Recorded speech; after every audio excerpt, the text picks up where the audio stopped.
Laísa.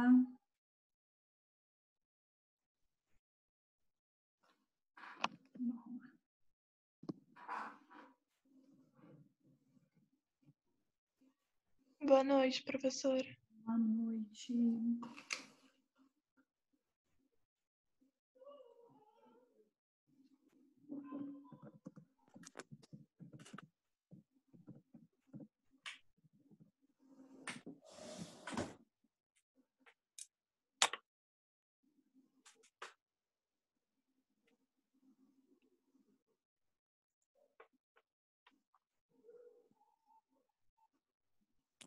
Inícios. Vai jogar com eles então, cara. Comédia.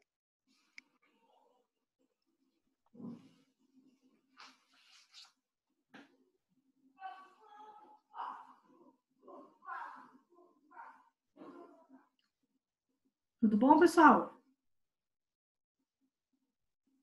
Tudo sim com você, professora. E aí, vamos começar mais uma semana?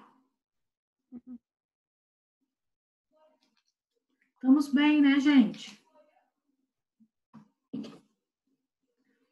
Vocês não têm noção como é que é. Deixar tudo arrumadinho para entrar nessa aula aqui. A casa lá fora tá pegando fogo. Tudo bom, Tabata?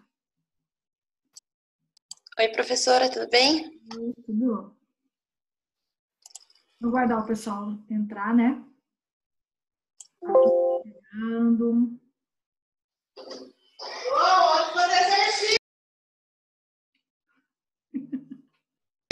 Ai, desculpa, esqueci de mutar.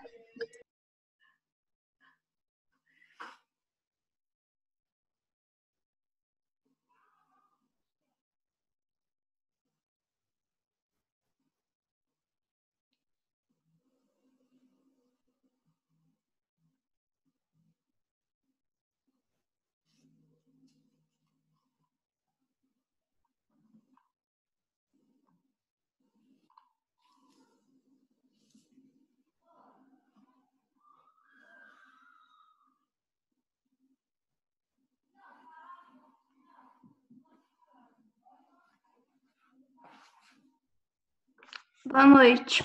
Oi, Fer, boa noite. Vamos lá para mais uma aula. Como é que foi a primeira semana cheia de aulas? O que vocês têm para dizer? Como é que foi a experiência já do terceiro e do quarto semestre? Não, é do... Vocês estão no... Nossa, tem tanta confusão. 2, 3... É, terceiro e quarto. É, terceiro e quarto. Parece que é um pouco mais puxado, dá essa impressão, mas normal, né? É a tendência mesmo.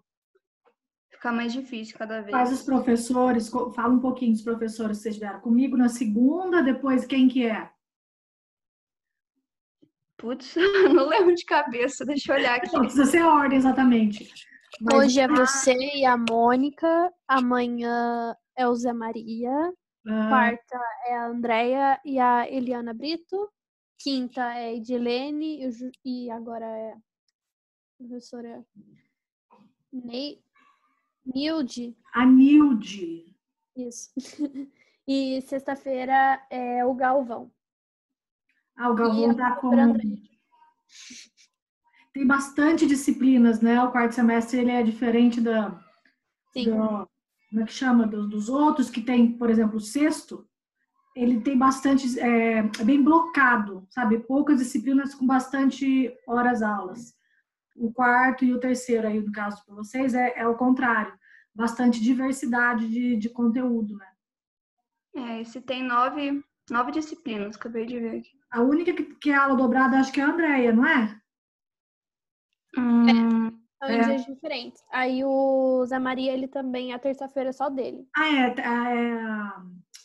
Linguagens, técnicas e estratégias. É, de publicidade. Isso. O professor Zé Maria é muito legal, né? Ele é. Todo mundo já gostou dele. Que bom. Foi um ganho a gente ter o Zé Maria voltando. Ele voltou, ele é um professor que tinha pedido licença. e ele é dos nossos tradicionais professores do curso de Publicidade e Propaganda. E essa disciplina que ele dá foi uma disciplina que a gente, quando fez a revisão curricular, a gente percebeu que o RP transitava muito pelo conteúdo jornalístico, principalmente por conta da assessoria de imprensa, no currículo antigo, né? Mas transitava pouco no currículo de Publicidade e Propaganda ou nos debates, nas temáticas próprias de Publicidade e Propaganda. E aí a gente colocou essa disciplina para colocar toda a introdução, para vocês se familiarizarem mesmo, né, com o que é próprio da propaganda e da publicidade, já que o RP tem que, né, ter essa habilidade de conhecer os as diversas áreas da comunicação. Ele é um gestor, ele é quem olha globalmente, então é muito importante. E aí, quando ele voltou, nós ficamos muito felizes porque a gente precisava de um professor com a cara dele, e deu tudo certo, tá? Bom, e aí, todo mundo também participando das aulas, tá, gente? Isso é uma coisa que, assim, a gente vai, não tem como negar, por conta de já termos estabelecido a condição, né? Vamos pensar assim, isso eu vou falar como professor da disciplina, mas também um pouco como coordenadora. No primeiro semestre, todo mundo foi pego de surpresa, né? Ninguém sabia o que era, então a gente foi construindo juntos e entendendo toda, né, a dinâmica, tanto do lado do professor quanto do lado do aluno. Agora, nesse segundo semestre, a gente já sabe que vai ter, já tem um formato estabelecido, embora a gente esteja em transição, né, do Zoom para o Teams. Gente, eu prometo que essa semana eu vou estudar o Teams para a próxima semana a gente estar junto Teams, tá? E também a questão a cobrança, do comprometimento das duas partes. A gente sabe que teve muitas pessoas que, né, não tiveram o envolvimento necessário no primeiro semestre, né, ou por dificuldade de acesso, ou por dificuldade, né, ou por desinteresse, né, ou por problemas diversos que passam do emocional aos problemas familiares, né? Agora, o fato é que a gente vai continuar nesse sistema, desde que as coisas, né, tenham uma outra orientação, mas a gente vai precisar de um maior empenho e envolvimento de todo mundo. No final do semestre, eu tive muitos professores recorreram a mim, de alunos que não tinham entregue trabalho, não necessariamente da turma de vocês, tá, gente? Mas alunos que não tinham aparecido, que não tinham procurado o professor nem para apresentar a sua situação, né? E aí a gente foi entre contato com o aluno, entre contato com o professor, e tentando, né, fazer as coisas darem certo para não haver prejuízo, principalmente para o aluno, tá? Só que nesse semestre eu entendo que a gente tem que se adiantar a essas problemáticas. Então, quem tiver algum problema, alguma situação que impeça de estar, né, nas aulas ou de estar mais presente, me procura, explica para mim, principalmente pela disciplina de eventos, mas também para os outros professores, porque lá no final, como é que a gente vai, ou mais, do meio para o final, como é que a gente vai resolver o que já podia ter resolvido no começo?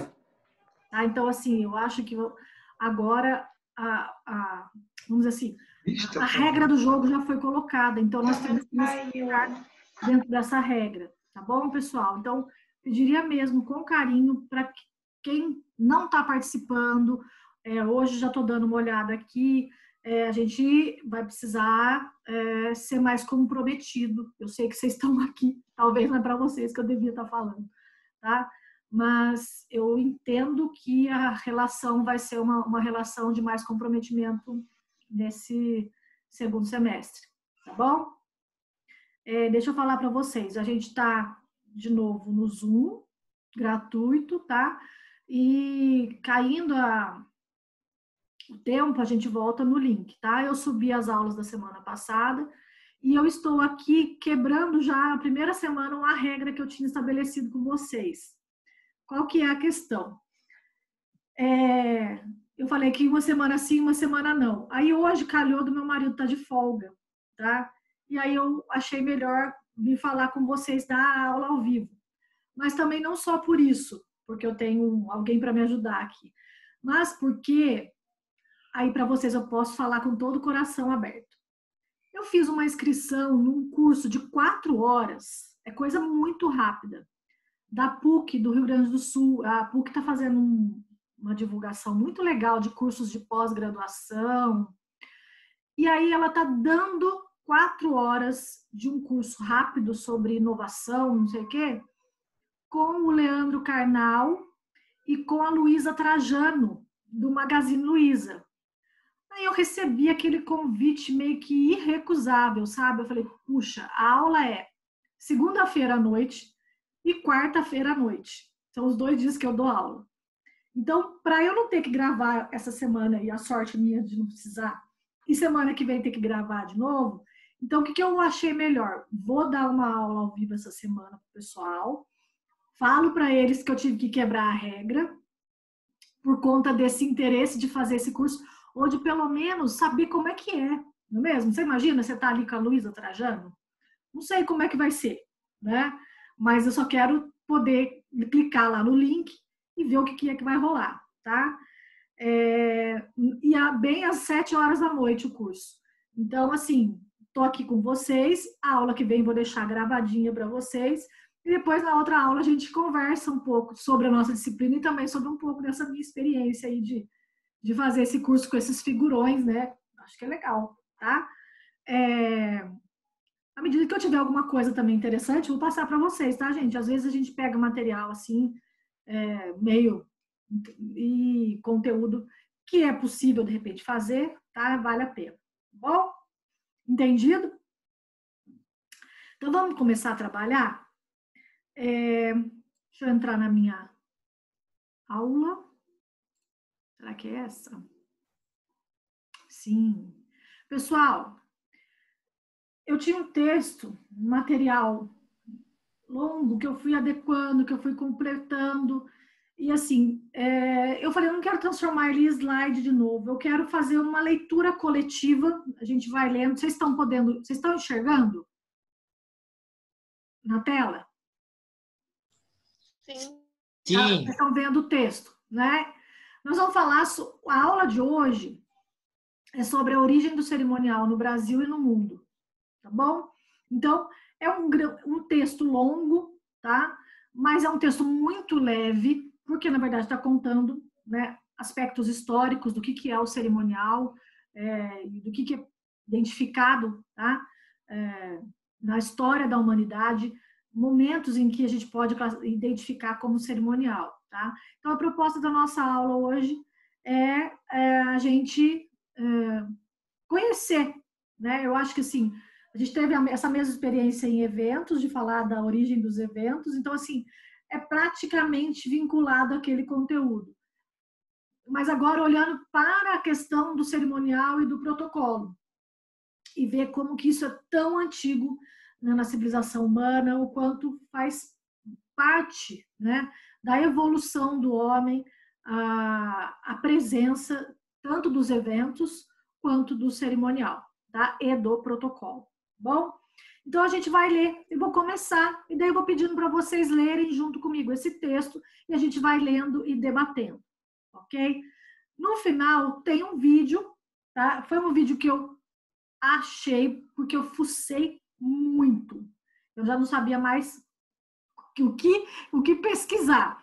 Aí descobri um vídeo muito legal, que é meio que um apanhado, né, desse começo do curso, porque a gente está no começo, a gente não entrou nas regras ainda, porque as regras são, né, vamos dizer assim, o ponto principal da disciplina, tá? Que é vocês aprenderem a executar as regras de cerimonial, tá?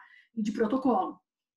Mas antes da gente entrar nas regras, a gente precisa ter um contexto, todo esse conjunto de elementos, de informações, que nos ajudam a posicionar, tá? Gente, esse é o diferencial da gente estar num curso universitário, não num curso técnico. Provavelmente num curso técnico a gente não teria um debate, uma reflexão, uma percepção. Por quê? Porque vocês vão ser pessoas que vão ser formuladores, pensadores, formuladores de ideias, Voltamos, né? Sim, tinha travado bastante. Pensei que foi na internet. Será que a minha internet pode ser, né? Né? É a sua. Professora, Travou de todo mundo. Como é que tá agora? Agora tá normal. Ai, gente, eu nunca tinha passado por isso, viu? A primeira vez. Passei o primeiro semestre de boa com a minha internet. Depois vamos procurar saber o que está acontecendo. Tá? Beleza? Posso avançar? Pode, mas você parou de compartilhar a tela. Ah, tá ótimo. Então tá bom, deixa eu abrir aqui. Será que voltou tudo do zero? Agora tá ok. Sim. Então vamos. professora, fica aparecendo um quadrado. Tá na sua tela esse quadrado também, no lado direito? Tá aparecendo de mais gente também. Aí não dá para ler o texto inteiro. Eu vou tirar aqui, ó. Peraí. É isso. É isso aí. Isso daí são as imagens de vocês. Então vamos lá. Agora, obrigada. Dá para ir? Qualquer coisa, vocês escrevem aí para mim no chat alguma coisa, tá? Vamos ver se eu consigo acompanhar. Então vamos lá, gente. Esse comecinho a gente vai sempre voltar a essa compreensão do que é cerimonial e protocolo, tá? Então vou começar na leitura do texto e faço uma reflexão, depois eu vou chamando vocês, tá bom? Então, o cerimonial é um conjunto de formalidades regulamentadas por lei, respeitando a cultura, as tradições, usos e costumes de um povo, e tem por finalidade a organização das mais diversas cerimônias, onde as relações sociais devem ser exercidas com respeito recíproco, solidariedade e cooperação. Então, o cerimonial, ele sozinho, né, é essa estrutura da cerimônia, no entanto, aplicando as leis, as regras, as exigências, tá? Que são muito resultado, né, essas leis, né, essas normas, são resultado da tradição e da cultura daquele povo, daquele grupo que está ali, tá? E qual que é a grande finalidade do cerimonial? É dar ordem, gente, né, para esse momento, para essas relações, né? No nosso caso, para o evento, ele põe ordem no evento, tá? Garante respeito entre as pessoas, garante destaque às autoridades, tá? Então, assim, ele garante uma credibilidade aos eventos, tá? A origem remonta às sociedades primitivas na prática de seus rituais, e com o avanço das civilizações foi adquirindo características próprias para cada ato ou solenidade. Então, o mais antigo, né, ritual, porque o cerimonial nada mais é do que um rito, né? É um acontecimento que tem processos, que tem etapas a serem cumpridas, tá? E isso tem muito a ver já desde as sociedades mais primitivas, principalmente no que se refere às questões de religiosidade, né, de culto a deuses, né? Isso tudo tinha muito ritual. Então, lá no início da civilização, das primeiras civilizações humanas, você já consegue identificar o uso de etapas, né, de regras, de ordem, né, nas ações, principalmente nas ações em grupo, tá, dos indivíduos. E à medida que vai mudando a sociedade, que a gente vai evoluindo, ela vai mudando e vai ganhando características próprias de cada cultura, tá? Aquela que está inserida, ou também conforme cada proposta de eventos. A gente for retomar aquelas nossas aulas lá de eventos, lá de tipologia de eventos, olha a importância do cerimonial. O quanto eu tenho que entender do tipo de evento para ver que tipo de cerimonial cabe para cada evento. Tá? Então, para cada solenidade, ou para cada ato, ou para cada situação, imprime-se, né, uma regra ou um nível de exigência de comportamento próprio daquela situação. Tá? Gente, a gente sabe disso, vamos falar da nossa casa, né? Se a gente vai almoçar num domingo, tá? Só nós de casa, tem uma regra, né? Mas se chega uma visita, a gente imprime outras regras. A gente põe mais protocolo nesse processo, né? Então, a situação, o grau de formalidade da situação, né, vai exigir o maior uso de regras ou não. Pode-se considerar que desde os tempos mais remotos, o homem já mostrava preocupação com o comportamento dos indivíduos em situações de convívio com outras pessoas. Segundo Andrade, afirma, a partir do momento em que os seres humanos começaram a se reunir, independente do motivo, surgiu a necessidade de se criar normas e padrões para essas reuniões. Então, é outra coisa que a gente tem que destacar, as ações coletivas, né? Então, essa medida que a gente começou a ter mais encontros, mais momentos de coletividade, começou a ser necessário colocar mais regras para poder moldar o comportamento daquelas pessoas. Tá? Então, isso é uma forma até de controle da situação. Se você não coloca as regras, ou se isso não é trabalhado socialmente, gente, então, qual que é o papel da educação que a gente recebe, né, dos nossos pais, aquelas primeiras orientações que a gente tem em casa, depois na família, ou em outros grupos sociais? É justamente ir nos colocando, ora positivamente, ora nem tanto, né, as normas que são vigentes dentro de um padrão de cultura. Né? Então, a gente age muito em função dessa orientação que a gente vem recebendo ao longo da vida. Tá? E quando a gente não tem, a gente precisa aprender. Tá? Vou dar um exemplo que eu fui uma vez almoçar na casa de uma amiga. Era um almoço de semana. E eu chego na casa da minha amiga e a mãe dela montou uma mesa. E eu falei, meu Deus, que necessidade que tem de ter uma mesa montada.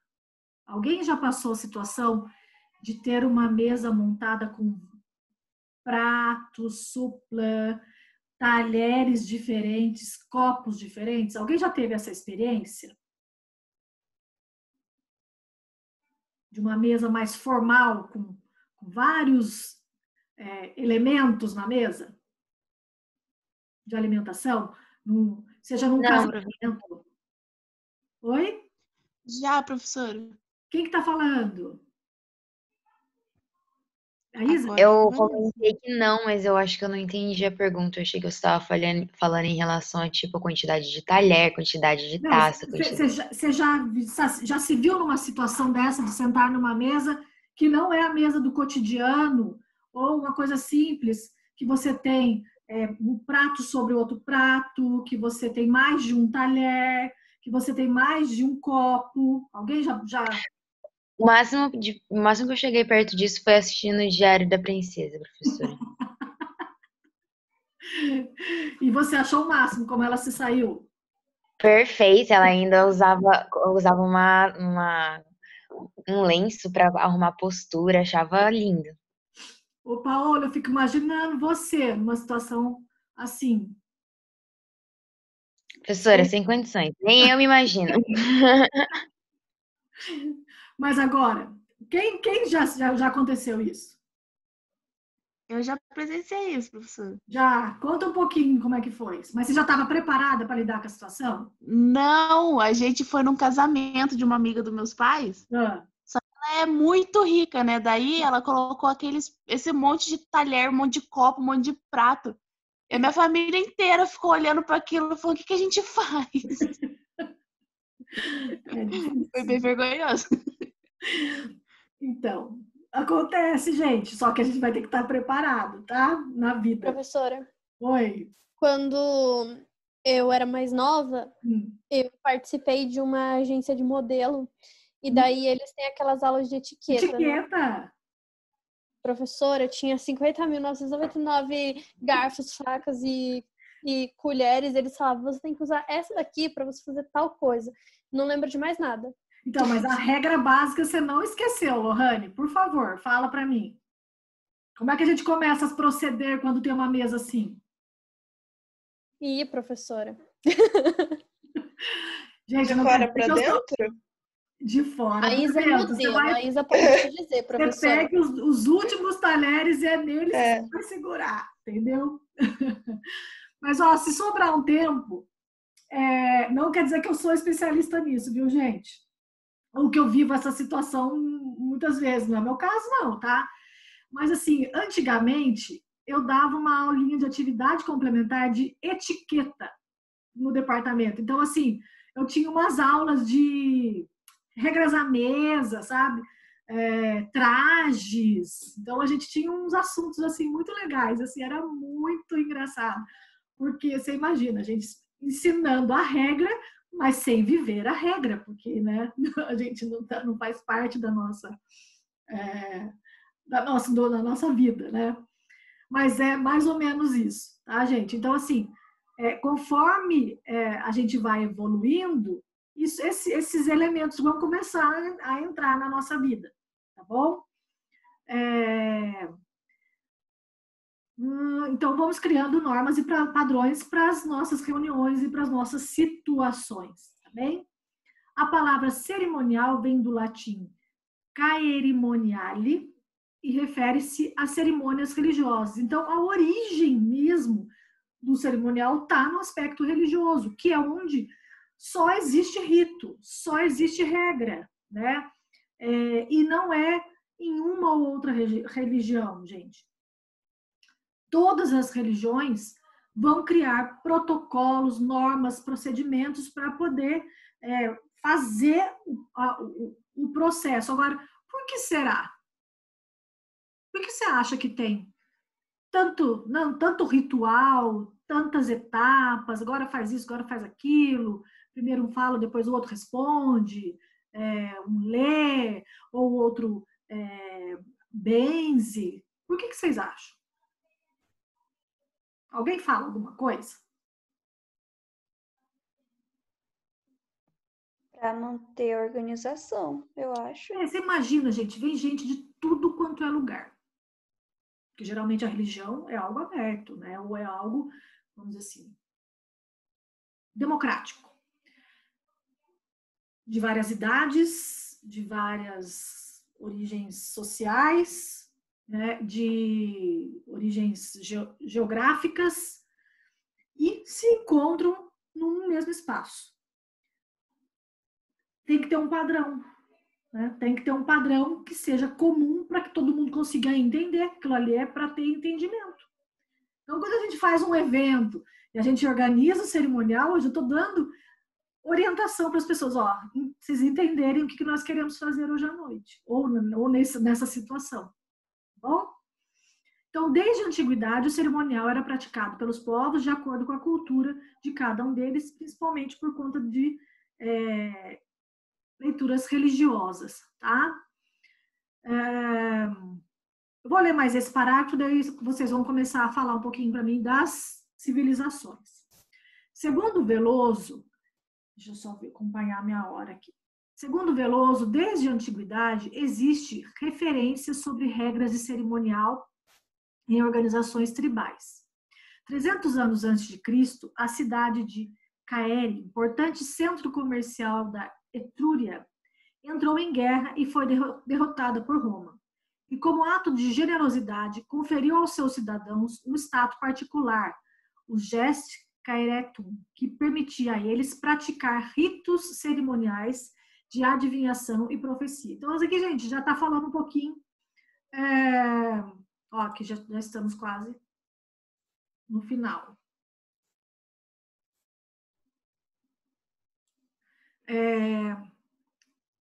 Já dando indícios de que há 300 anos antes de Cristo, já em Roma, lá na cidade lá, já tinha citação, identificação de regras de cerimonial. Muito antes da descoberta do fogo e da roda, época em que os homens organizavam-se em clãs, na hora de saborear a caça, havia uma hierarquia a ser respeitada.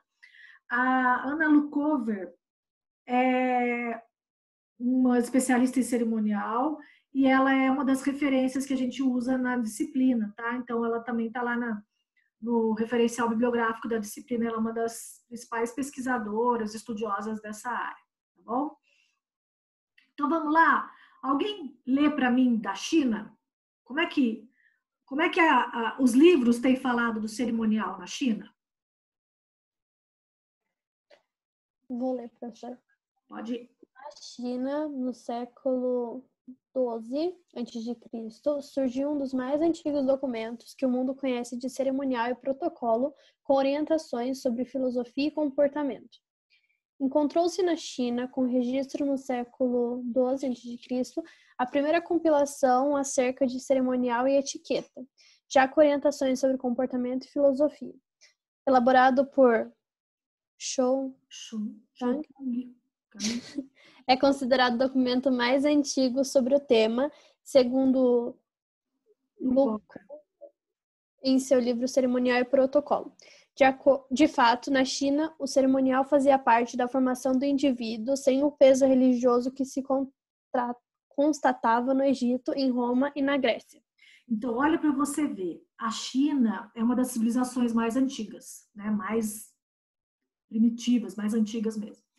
E, diferente do que a gente vai ler embaixo, o cerimonial e a etiqueta não eram para orientar em situações de religiosidade ou eventos de culto, de ritos religiosos.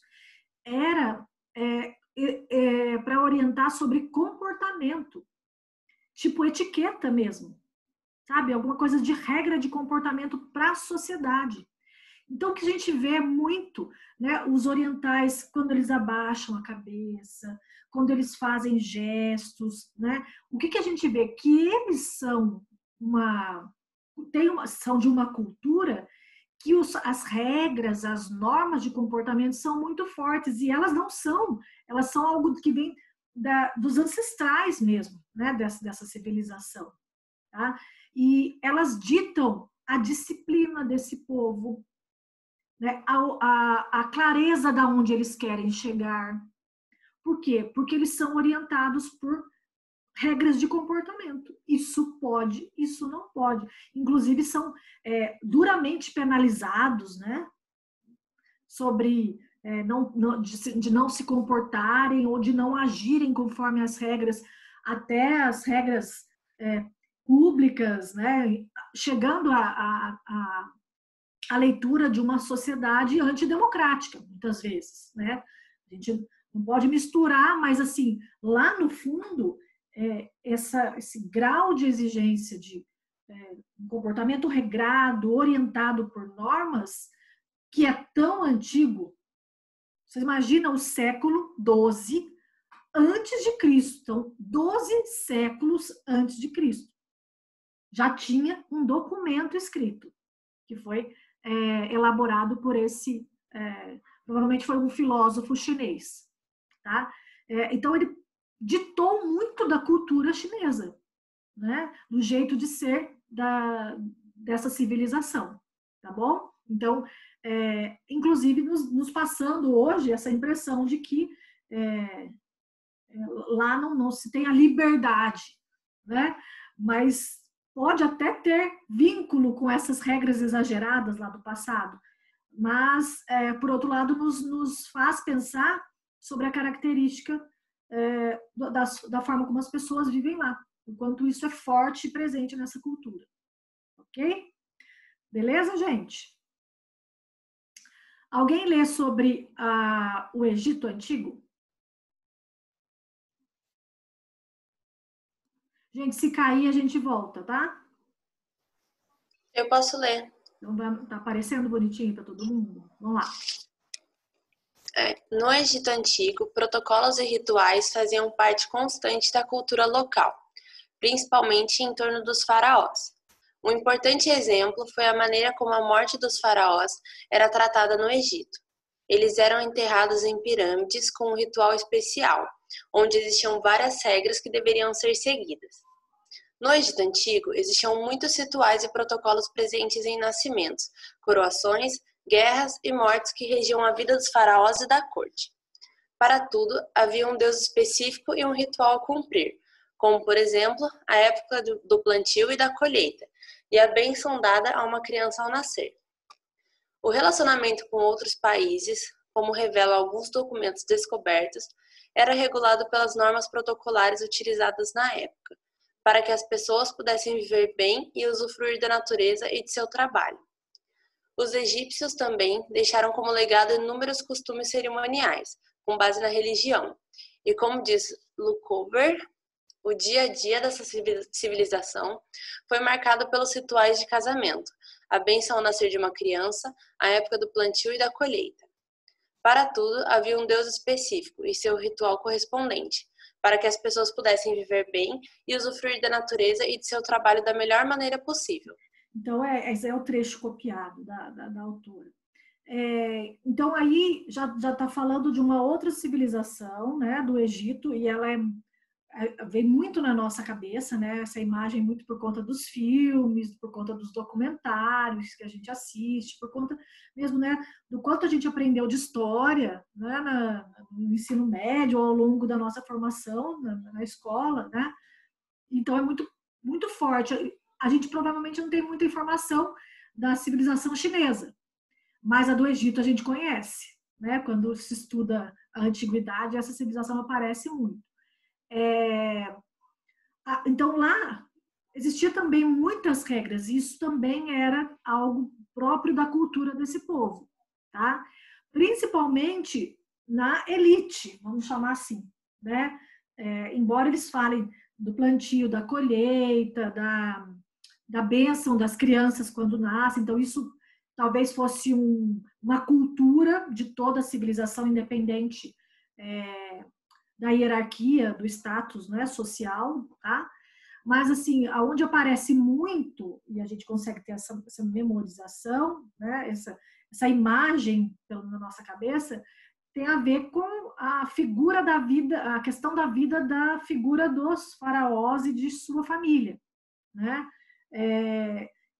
E o destaque para a pirâmide, né, que é, vamos dizer, o maior símbolo de um protocolo fúnebre, né? Que ali é um túmulo de um faraó, de um grande líder, né? de um poder extremo aqui na Terra.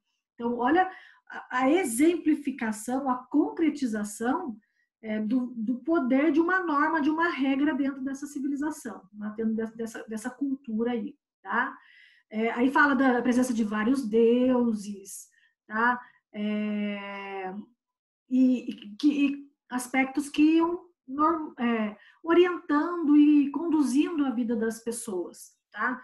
Quem é cristão e conhece um pouco da Bíblia, né? O começo da Bíblia fala muito do Egito, de Moisés que sai do Egito para chegar na Terra Prometida, e vai falando mesmo esse povo, né, que vivia no Egito, que era o povo escravo, né, eles também, né, tinham as suas regras, as suas normas, os seus protocolos para viver essa vida, tá? Então a gente olha no Egito para dois elementos que tem a ver com os status sociais, tá? Os faraós e o povo, né? Principalmente essa questão da comida, das crianças, da colheita, tá? Que seriam rituais que ajudavam a orientar a vida das pessoas, ok? Vamos lá. Quem lê para mim? Eu tô